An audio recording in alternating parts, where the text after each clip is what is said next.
Kia ora koutou katoa. Good afternoon. Today I have a short update on the numbers at our managed isolation and quarantine facilities, and I'll briefly comment on calls to open our borders before I'm then happy to take your questions. As of early today, our facilities have 4,858 beds occupied, out of a total capacity of 6,103. So we currently have 1,245 spare beds.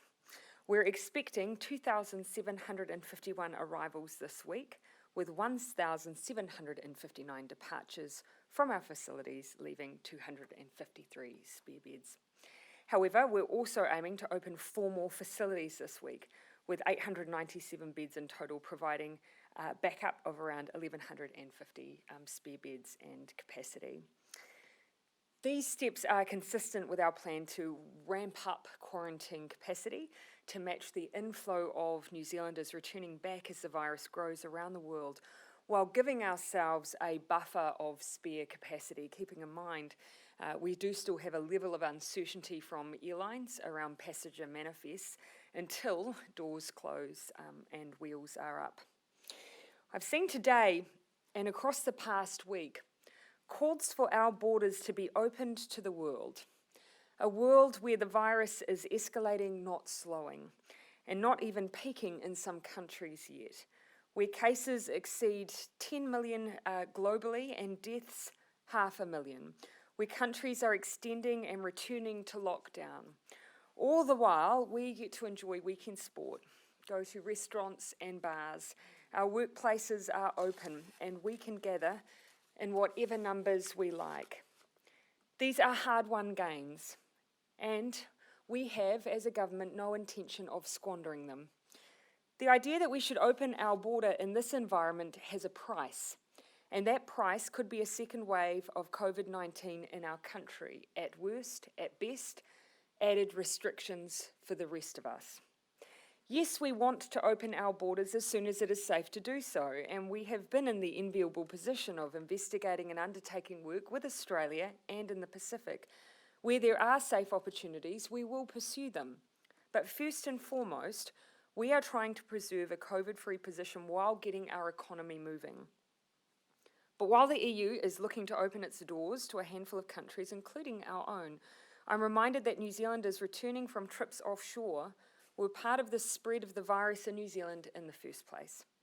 There is a time in the future where we will be opening our borders, but to suggest that time is now, when the virus is getting worse, is frankly dangerous. What we can do is continue to increase our capacity to accommodate New Zealanders who need to get back here, those who have loved ones to care for, job opportunities to pursue, a country that is their home and that is safer than most to return to. And we're firmly focused on increasing our quarantine capacity to do just that. I'm happy to take your questions. Prime Minister, do you think that people who are suggesting that the borders should be opened sooner are being irresponsible? I do think it is dangerous to suggest that we open up our borders at this point in time. This pandemic globally is growing. The reason New Zealanders have the freedom we have and that we've been able to domestically open up our economy has been because we have kept our borders so tight. Todd Miller complained to us this morning that the National Party and the opposition is not being consulted enough on what the forward planning is. And he said it's frustrating for them that they don't know what the government's planning in the future. Oh, well, look, I don't think that that's a fair criticism. We have outlined very clearly that our goal, of course, is to focus on the opportunity that may exist with the Pacific and Australia at a time that's safe to do so. But I think he'll find that COVID-19 doesn't consult with anyone. We are having to work with a virus that globally is growing and make decisions based on what we are seeing around us. Our primary focus, however, is on keeping New Zealanders safe. My concern is the opposition's primary focus seems to be taking decisions that could risk that safety. His complaint essentially was that they would like to be part of briefings that they're not getting. And he said they didn't have it at the worst of the lockdown, they're not getting it at the moment.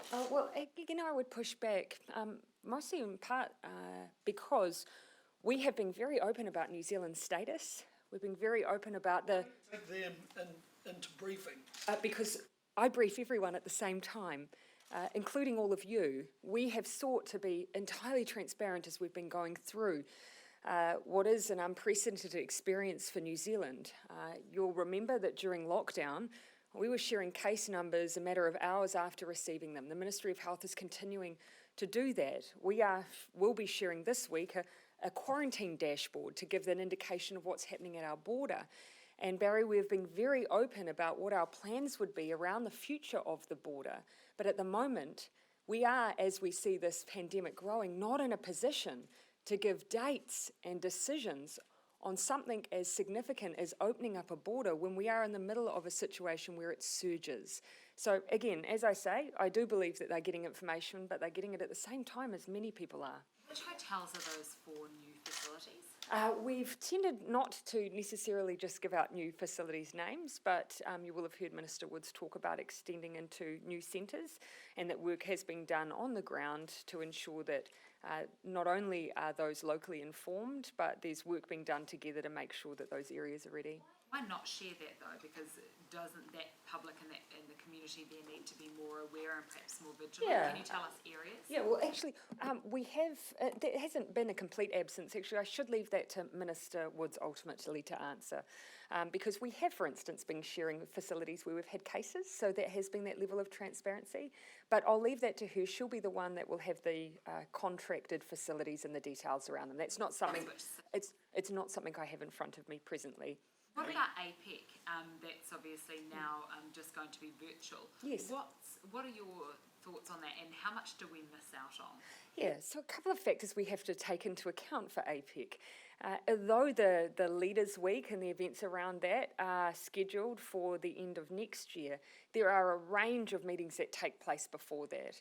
And at the moment, there is just too much uncertainty as to whether or not a face-to-face meeting is going to be possible. And certainly, all of those preliminary gatherings, they just aren't going to be possible. So what we've done is we've determined that actually, for the sake of certainty, let's just plan for that virtual gathering. That means that we don't have the added cost, the added disruption that the uncertainty of COVID brings. Potentially open up to Australia on a state-by-state basis? You will have heard me say that is entirely possible, but again comes down to really the will of Australia. They at the moment have some states that have border controls and COVID-free status, but equally there are some states that are open and do not. We've set criteria that says basically we have to be assured that it would be safe, and we want that criteria to be met before we have any Trans-Tasman bubble, so it will come down to Australia. Do you deal with the state though, or does it need to have sign-off from the Prime Minister? I've been dealing with this at a federal level via Prime Minister Morrison. Are you referring to the opposition when you're saying it's irresponsible to open the borders up now? That actually wasn't, I used the word dangerous. I'm sorry, dangerous, but because Todd Muller this morning didn't say that the borders should be opened up now. He said it might be reasonable to do so in the medium to long term. Yeah, and it's for the opposition to articulate what it is their plan is, but I have seen suggestion of the borders being open, not just in public statements, but indeed the question I have in the House today. On criteria for that medium to long term basis, opening those borders without a need to quarantine, is that something that is being looked at? Obviously, it's being looked at with Australia. So in the short term, while we have an environment where we don't have large-scale effective treatment, where we don't have a vaccine, where we don't have short-term turnaround on testing, and while the pandemic is surging, that means in the short term we're looking for countries in a similar position to us, which is why we've been working on the Trans-Tasman bubble.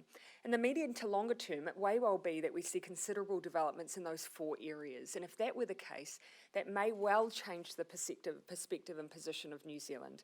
But right now, that is not present. It does mean that it would be dangerous if we simply opened up our borders and relied on things like contact tracing.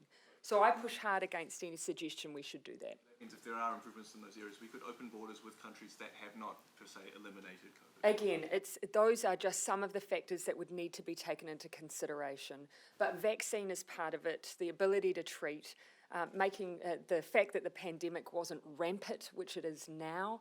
There are a range of factors. To simply suggest all we need is good contact tracing to open up the borders is dangerous. But what about the opposite Yeah. of Yep. calls that we should close the borders to everyone, including Kiwis? Yeah, and look, I've heard those, and that I think just demonstrates that there are a large number of people who sit in a very different position than what we've heard supported by the opposition at the moment.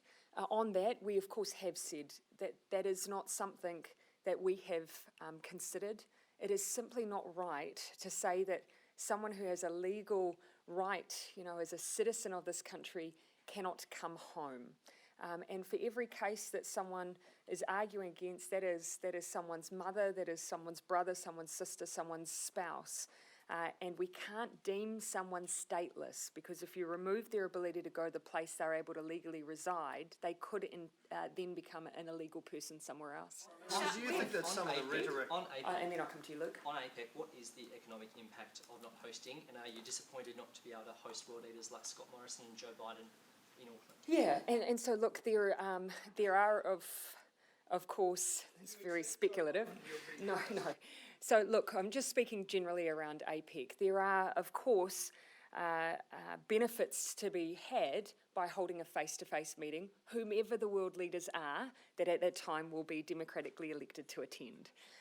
However, this is a period of uncertainty. We just simply can't guarantee what will be possible by the end of next year, but also it's actually all of the work that's done in the lead up by officials, hundreds and hundreds of engagements that start very, very shortly. For us, we need to provide certainty as a host over how we'll operate, and that's what we're seeking to do. Well, then yes, how look, is it all- Prime Minister, do you think that the rhetoric around the border ramping up is getting to its own sort of dangerous place, where we're in a position where one set of New Zealanders could be pitted against another set of New Zealanders? No, I don't think the idea of having a rigorous border regime does anything to say that those who are within it are somehow part of an issue. We need to keep them safe, but we also need to keep New Zealanders safe. There's a bunch of expat New Zealanders out there might want to come home who are feeling a bit unwelcome at this point. No, nor should they. I mean, we're working very, very hard to make sure that we can cater for them. The answer that I just gave, it is their right to come home. And they are someone's loved one. They may themselves be in a very difficult position. Many may possibly have lost work. Many may have family members that they need to support. There are ample reasons why we need to continue to make sure that they can return, but to do so safely for them and other New Zealanders. Prime Minister, More than you've restarted more than 1,000. Yeah, I'll come here and then to... You've restarted these media briefings, in the middle of at the beginning of the campaigning period. Do you anticipate continuing them, close to the election itself? And do you accept that there might be perhaps issues with the amount of attention and media airtime that you get during the midst of an election campaign? I guess you're asking the question of whether or not the difference between me standing on a podium and me standing on tiles, because that's essentially the difference. I do these briefings anyway, it's just whether or not they're longer form or shorter form. Well, we tend to from the tiles, I believe, from time to time. Look, the difference for us is there is still really critical information that we need to be sharing. COVID is not over. It's not going to be over for some time. So I still feel that there is that duty and responsibility to keep doing that. At the same time, we only have another 3 sitting weeks left, obviously, after that recess. So there'll only be a short period where we'll be in the position to be able to conduct them in this way. And I'll have to find other ways to continue on with that role that is appropriate. Those 1,200 spare beds, roughly, there's capacity there to let more people in. Will you consider that? Well, again, we have to keep in mind that we are seeing considerable growth with the criteria we already have. And that is obviously citizens, permanent residents, those who are spouses, partners and dependents of those groups.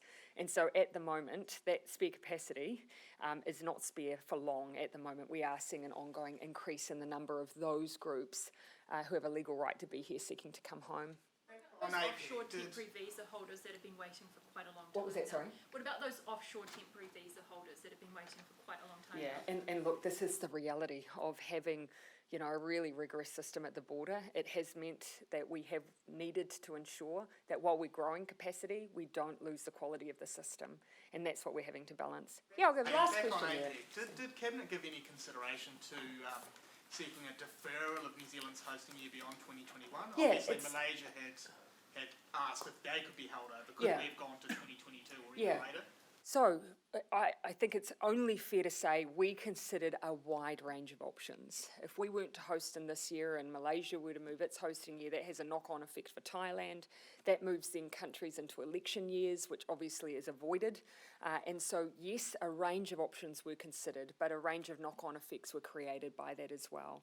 Ultimately, I think we've made a balanced decision here.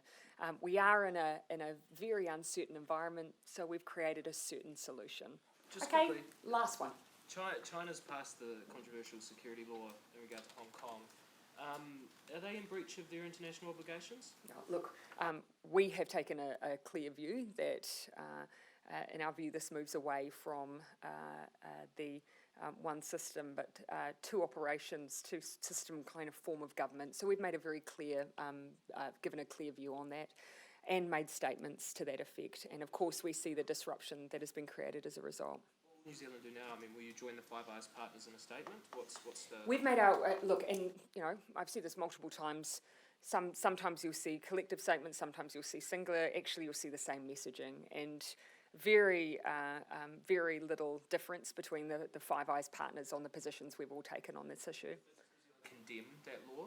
Oh, we wouldn't be issuing statements on it if we did not believe that it was acting outside what we have seen over the last several decades. Thank you.